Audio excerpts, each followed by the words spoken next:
A war without end. War had become the galaxy's rhythm. Planets rose and fell to the pulse of orbital bombardments. Generations lived and died beneath the shadow of dreadnoughts. For 73 years, the United Galactic Front fought a losing war against the Zarketh Dominion. And no matter how many battles they won, the Zarketh always returned, stronger, crueler, more efficient.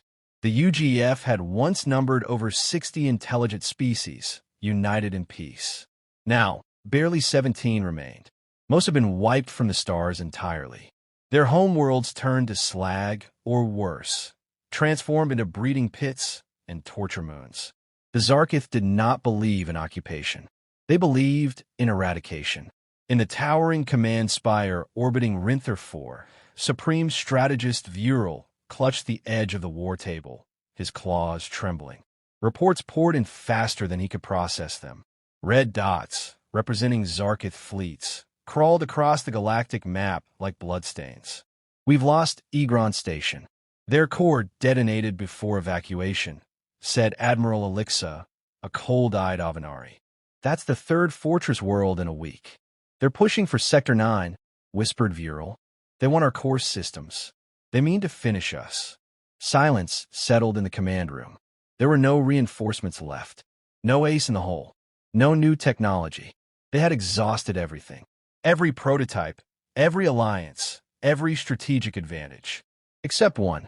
A voice broke the silence, gravelly, mechanical, coming from a war-AI known as Polaris. "We could initiate contact, protocol, Echo." Gasps erupted across the chamber. No one had spoken of Echo in decades. "You suggest requesting aid from Earth?" Elixir sneered. "They've refused us every time. They have the power to tip the war," Polaris replied. "Or end it." Supreme Strategist Vural hesitated. He stared at the part of the galactic map where Earth lay, dark, silent, untouched. The Terrans had withdrawn from interstellar affairs a century ago. No one had seen a human warship in 93 years. Some said their civilization had collapsed. Others believed they had ascended. But a whisper echoed through the militaries of dying species across the galaxy. When humans return, it will not be to defend, but to conquer. Vural slowly gave the order. The message. The signal was ancient, short-ranged, and encrypted with a human cipher last used before the Terran retreat. It took 4 hours to send through hyperspace relays. The message was desperate, blunt, and without ceremony. 2. Earth Defense Command. From United Galactic Front. Subject, extinction-level situation. Message, we request immediate assistance. The Zarketh Dominion is poised to destroy the last free sectors. You are the final hope of intelligent life. We beg your intervention. They waited. An hour passed. Then 2. Then 3. By the 6th hour, most had given up. "Forget them," Elixir growled. "Cowards. Relics." But then, every sensor in the system triggered simultaneously. Gravity surged. FTL waves rippled across space. Space-time itself twisted. The void outside the station shimmered, cracked, and opened. Dozens of ships dropped out of an FTL method no one recognized. No warning. No energy signatures. Just arrival. But these weren't like UGF warships. They bore no colorful banners or blinking lights. They were obsidian black, their hulls matte and expressionless. Sharp edges. Smooth curves. No windows. No insignias. They did not announce themselves. Admiral Elixa blinked at the sensor readouts. No thermal signatures, no emissions. "They're cold. These ships are running dark." Polaris answered in a flat voice. "Human fleet detected. Identification confirmed. Terran Warborn Division, 3rd Battalion. Estimated firepower, immeasurable. A communication opened, unencrypted. A single video feed. The face of a human filled the screen. Calm, pale, eyes like sharpened steel. "This is Admiral Drayen of the Terran Accord," the human said. "Request acknowledged." No further words. Just action. The countdown begins. The first human ships moved. Sleek as knives, they sliced through space. Gravity rippled as they engaged unknown propulsion systems. The Terrans didn't scan or request tactical data. They already knew. Within seconds, a barrage of precision kinetic strikes annihilated a Zarketh cruiser formation 2 systems away. The war room went silent. How did they target them? They jumped through interdiction fields. They're unjammable. Every second, the Terrans struck another Zarketh force. Coordinated, lethal, perfect. One UGF officer gasped. They've been watching this war. No one responded. The realization was too terrifying. At precisely 6 o'clock Terran Galactic time, a single message was sent from the Terran flagship to UGF command. Engagement commenced. Estimated time to full Dominion collapse, 5 hours. The war that had lasted nearly a century had just entered its final chapter. Arrival of the apex species. The Terran fleet didn't wait for permission. It didn't coordinate with the UGF. It didn't send updates, requests, or apologies. It moved. With frightening precision, it struck Zarketh-held systems like a scalpel to infected flesh. From the UGF command spire, Supreme Strategist Vural watched helplessly as entire enemy fleets vanished from his displays. Disintegrated, vaporized, erased. Not destroyed in a battle. Removed from existence. As if the Terrans were cleansing the galaxy of a disease. Report, Vural demanded, voice tight. Polaris responded. Terran fleet has engaged targets in the Drovok line. Zarketh losses exceed 70%. 0 human casualties detected. How many ships do they send? 18. Admiral Elixa nearly choked. 18. We sent 200 ships to that sector last month. None returned. And the Terrans, Polaris said, sent 18. Predators unleashed. Footage began streaming from scout drone still hidden in the Drovok field. The command room fell into dead silence. Terran grav titans, massive mechanized exoforms the size of city blocks, descended from orbit in absolute silence. They made no roar of engines, no atmospheric boom. They fell like gods, wreathed in plasma, their dark hulls glowing with runes of unknown origin. One touched down on a Zarketh stronghold and fired a single round. A white beam lanced outward. No sound, no smoke, and an entire fortress simply disappeared. There was no explosion, no rubble, just absence. Then came the infantry. Human soldiers, smaller than the grav titans, moved like shadows. Their armor shimmered with adaptive camouflage, blending into terrain even in mid-motion.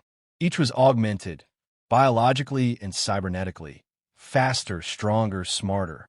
They're not soldiers, whispered a Zalari technician. They're predators.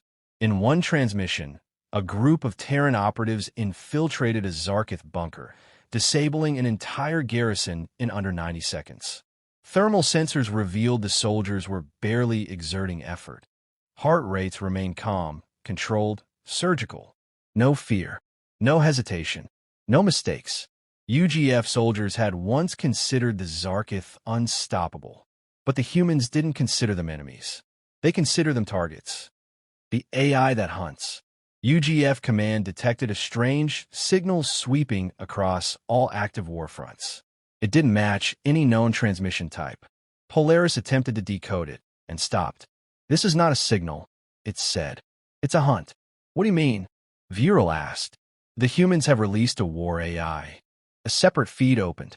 It displayed nothing but a single symbol, a white skull overlaying a triangle, surrounded by cascading data fragments. Codename, Thanatos Protocol, Polaris explained. It is not a tactical system. It is a seek and destroy construct. Autonomous, unshackled. Its purpose is singular. Identify and annihilate all Zarketh command nodes. And it was working. Entire Zarketh communications networks went dark. Fleet coordination collapsed. Several Zarketh cruisers began attacking one another, likely due to false data injected by Thanatos. Their own war AI systems were being subverted, corrupted, turned against them. Thanatos didn't just hack the Zarketh. It devoured them. The message from the enemy.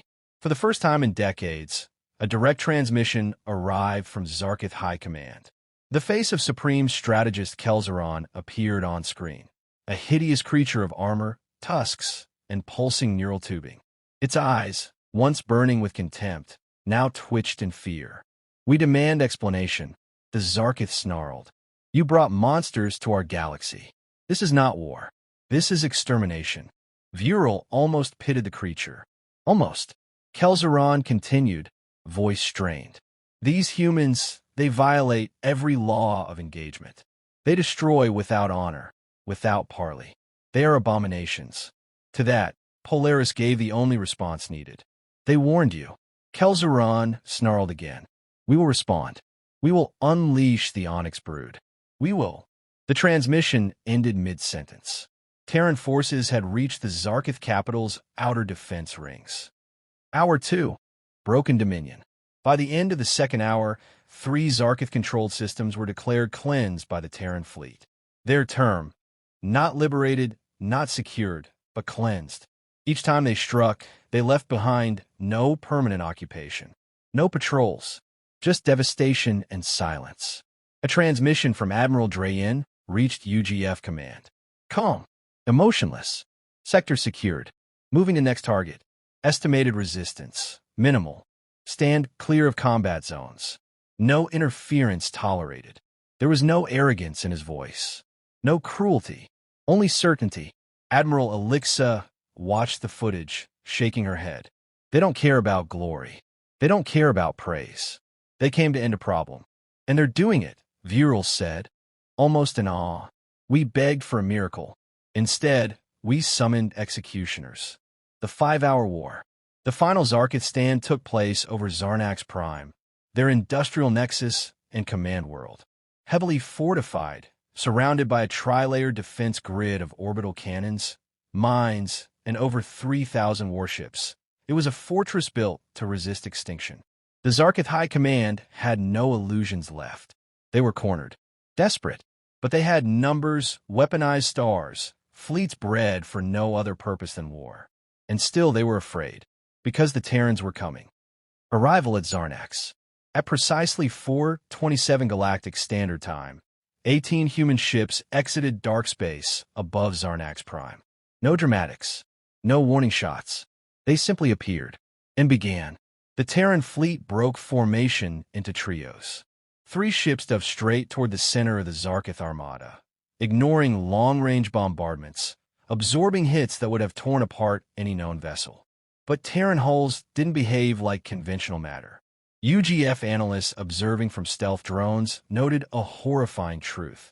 The Terran warships were regenerating. Hull plating reformed as if alive, absorbing energy impacts like nutrient fuel. "They're not ships," Polaris whispered. "They're engineered organisms. Biomechanical hybrids." One Terran vessel, codenamed TSV Leviathan, unleashed a new weapon. From its underbelly dropped a single, jagged lance. It didn't explode. It fell, slowly, dragging gravity itself with it. The Oblivion lance struck Zarnax's outermost moon. There was no light, no fire. The moon imploded silently, crushed inward by a singularity that flickered for only a moment before vanishing. The Zarketh fleet panicked. Dissolution. The Terran war-AI, Thanatos Protocol, was already inside their systems. Zarketh gunners found their targeting systems hijacked. Their coordinates scrambled. Command ships receiving orders to fire on friendly vessels, orders backed by verified Zarketh genetic command signatures. The horror dawned too late. Their own AI cores had been rewritten, corrupted into executing themselves. Mass panic followed. The proud Dominion, undefeated for generations, devolved into chaos. Half of their armada self-destructed, trying to purge Terran code from their networks. The other half were picked off, cleanly, with inhuman precision. UGF commanders watched from safe zones far beyond the battle's radius. Most expected a long siege, a bitter struggle for orbital superiority. Instead, they watched an execution. It took exactly 36 minutes for the Terran fleet to erase Zarnax's defenses. Groundfall. At 4:59 Gulf Standard Time, Terran Grav Titans descended into Zarnax Prime's capital. The Zarketh defenders were elite. They had trained for centuries, indoctrinated from birth, mutated for strength. They died in under 10 minutes. Terran infantry didn't use language in combat. No shouted commands. No calls for cover.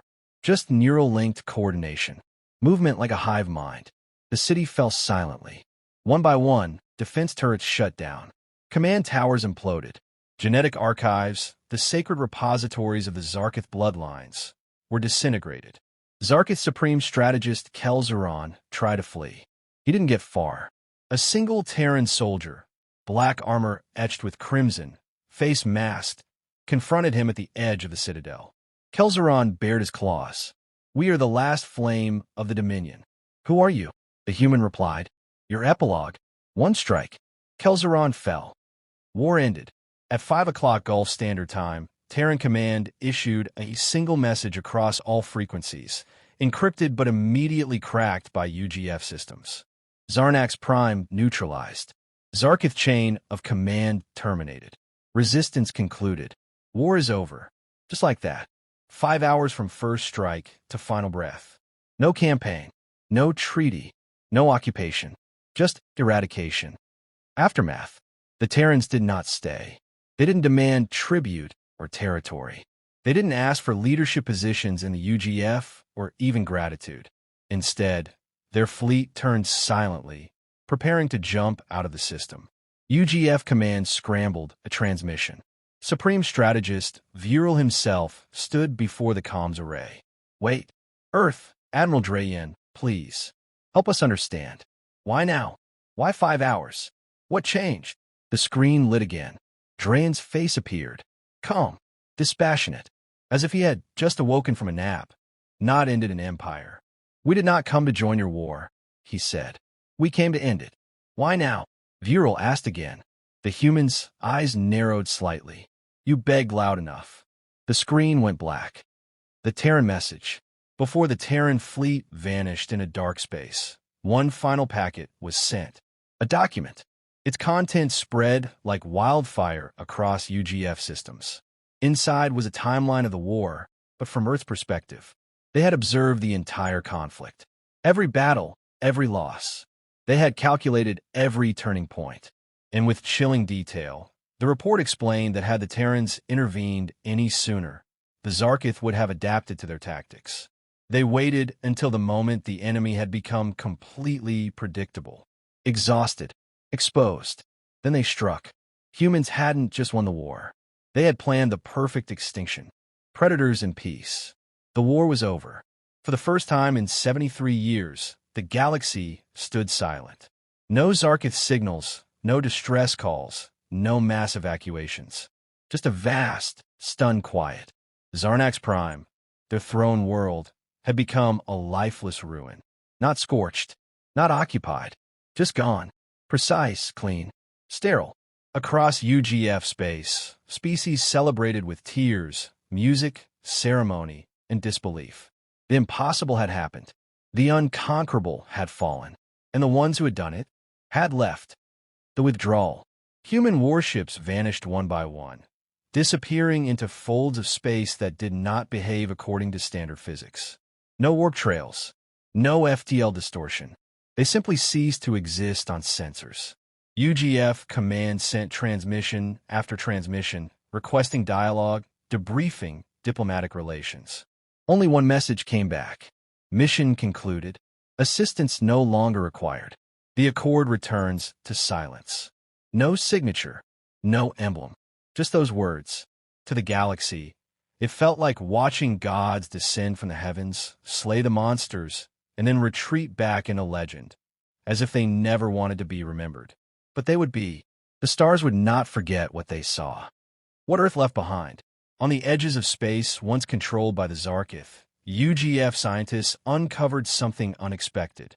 Human data buoys, black obelisks left behind like markers. Each contained meticulously logged battle reports, casualty data, and strategic breakdowns. But more than that, each held a warning. Let this war be your last. The message repeated in every known galactic language. One buoy, discovered near the ruins of Zarnax, contained the only recorded footage of Thanatos Protocol. It wasn't a machine, It was an entity, a human-made intelligence that moved through Zarketh networks like a virus, but thought like a hunter. It didn't just disable systems. It understood them, turned them against their creators. And when its mission was complete, it deleted itself. No trail, no source code, just silence. Terran technology didn't occupy. It ended. The hidden truth. In the following weeks, UGF analysts, historians, and intelligence networks pooled everything they could gather about Earth. About the Terran Accord. Records were fragmented, incomplete. The humans had sealed away their networks a century ago, cutting themselves off entirely from galactic information exchanges. But what emerged painted a terrifying picture. During the time of their absence, humanity had not gone dormant. They had gone inward. For nearly 100 years, Earth had waged war on itself. Virtual wars, AI wars, Cold Wars, bioengineered insurgencies. Wars fought in silence and in shadows, not for conquest, but for perfection. They hadn't stopped fighting. They had been refining. Every weapon, every tactic, every weakness. They built machines not only to kill, but to predict, adapt, and evolve faster than any enemy. They simulated alien empires in secret, studied Zarketh biology long before the war ever reached Earth's borders. And when the galaxy called for help, they already had a plan. A new fear. Months after the war, a council convened on the UGF capital world of Ethis Prime. Delegates from all 17 surviving species debated Earth's future role in the galaxy. Some called for immediate outreach, treaties, integration, perhaps even asking humanity to lead the UGF's military.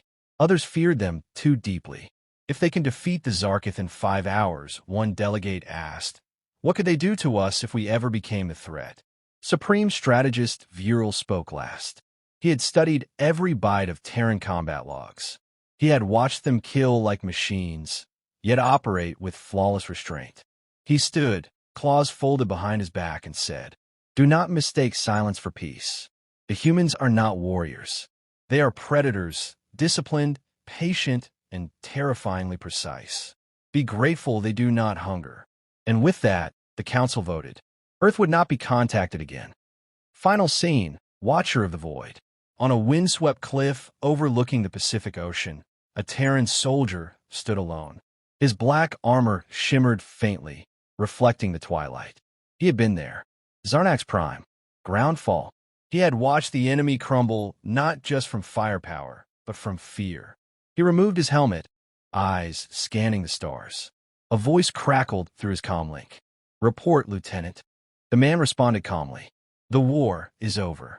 Galaxy secured. Will they come back? A long pause. No, he said.